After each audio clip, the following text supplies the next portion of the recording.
Hey guys, tonight we begin the story about craziest 1v1 fights in medieval history. Before you comfortable like and subscribe the video, dim the light and maybe turn on fan for smooth background.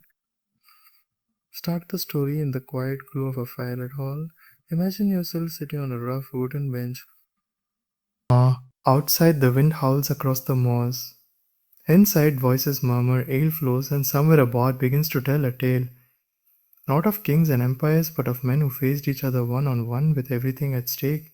The medieval world was built on struggle, the clash of armies, the siege of castles, slow grind of politics, but nothing caught the imagination of ordinary people more than the idea of two opponents meeting in single combat. A duel, a fight where there was no one else to blame, none else to blame, none else to blame. Just two people locked in combat until one stood victorious.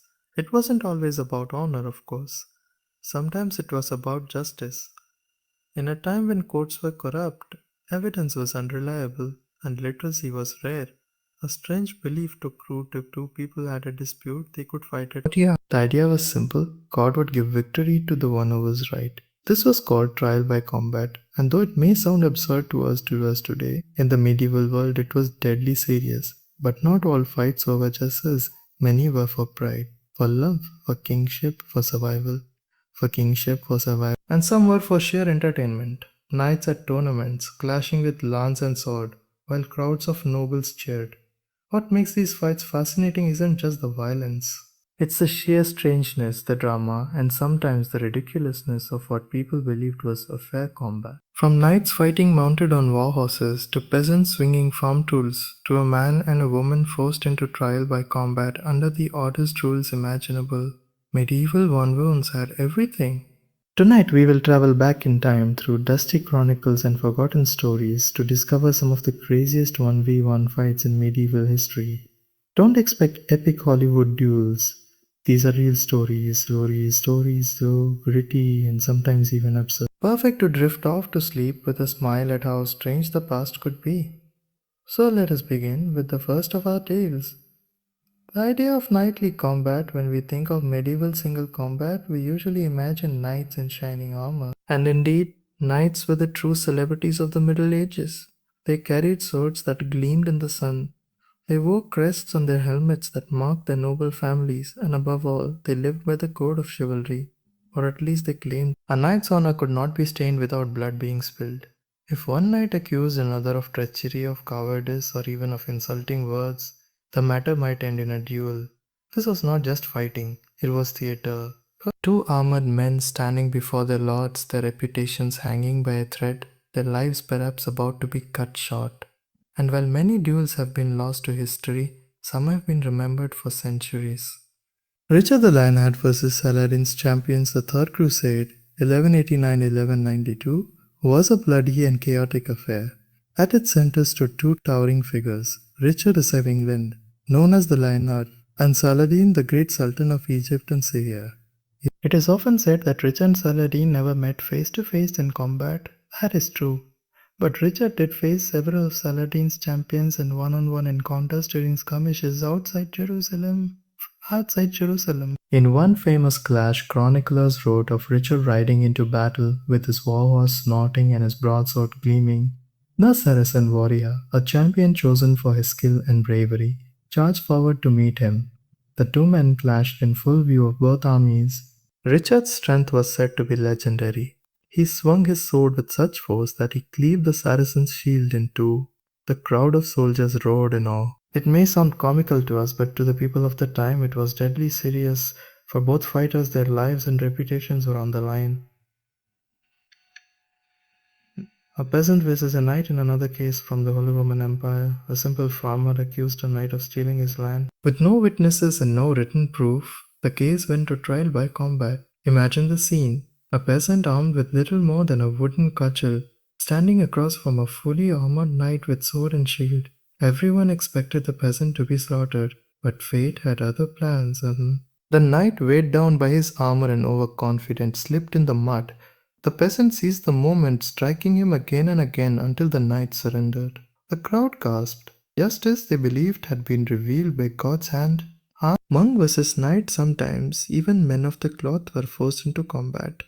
In one 11th century case, a monk accused a knight of attacking his monastery. The knight denied it, and so astonishingly, the monk was ordered to fight him. Of course, monks were not trained in sword play. To even the odds, the monk was allowed to fight with a staff, while the knight wielded a blunted sword. Accounts differ on the outcome, but one version claims the monk fought so fiercely, striking with righteous anger, that the knight fell to the ground and begged for mercy. The crowd would have seen it not only as justice, but as proof that God Himself had guided the monk's hand.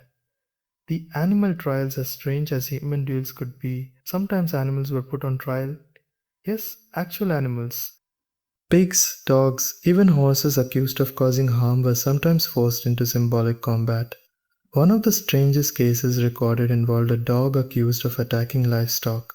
The owner of the livestock demanded trial by combat, and so incredibly, the dog was put against a man in the ring. The little animal fought with such fury that the man was badly bitten and forced to yield. The dog was declared innocent. We might laugh today, but to medieval people, this was another way of letting a god decide. A duel that changed a kingdom, not all trial by combats were small affairs. Some could decide the fate of entire nations. One of the most famous occurred in 1097, when Robert de Montfort accused his own cousin, Henry of Essex, of treason against King Henry II of England. The case was huge. If Essex was guilty, it would mean disgrace for his family and lands.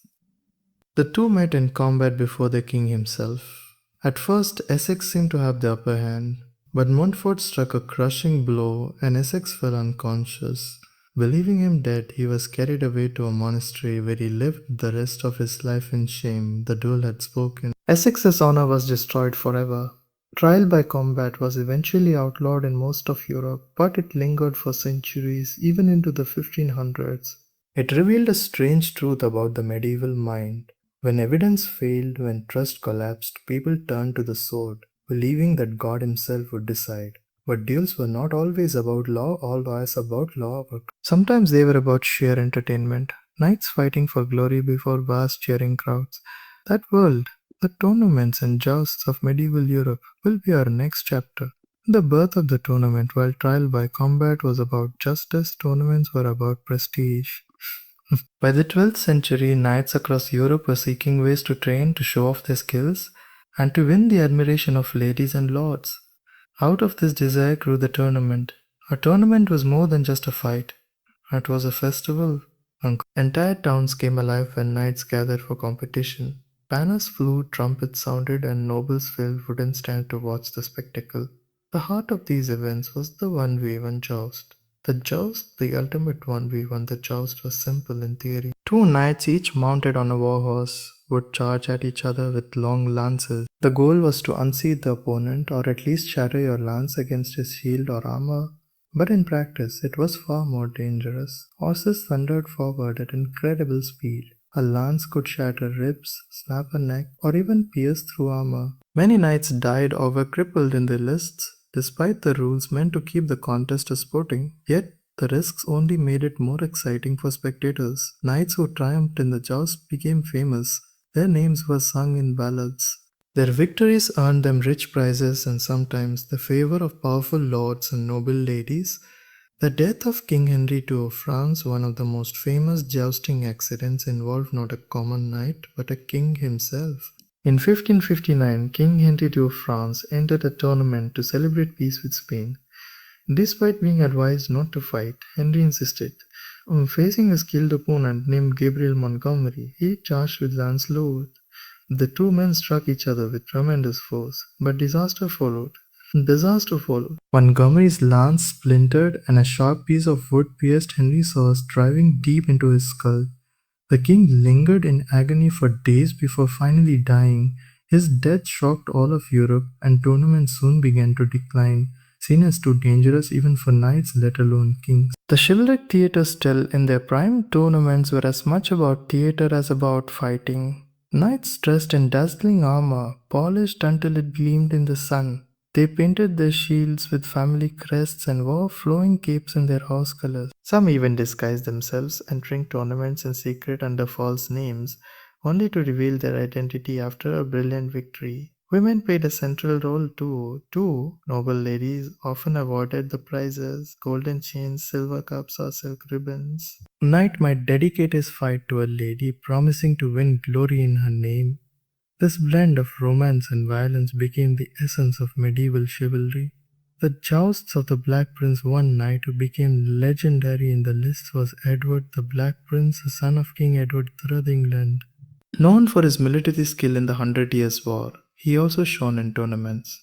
Chroniclers wrote of his victories in jousts, where he unhorsed seasoned knights with ease. Though his real fame came from battlefield triumphs like Crécy and Poitiers, the tournaments cemented his image as the perfect knight, gallant, brave, and unstoppable in one-on-one combat. A knight's reputation at stake for many knights, their entire reputation could be made or broken in the lists. Winning duels in tournaments brought wealth and honor. Losing, especially in humiliating fashion, could ruin a man's standing. Some knights became professional duelists, traveling from tournament to tournament, showing off their win. They were the celebrities of their age, admired, envied, and sometimes feared. Tournaments as training for war beyond the spectacle. Tournaments also served a practical purpose.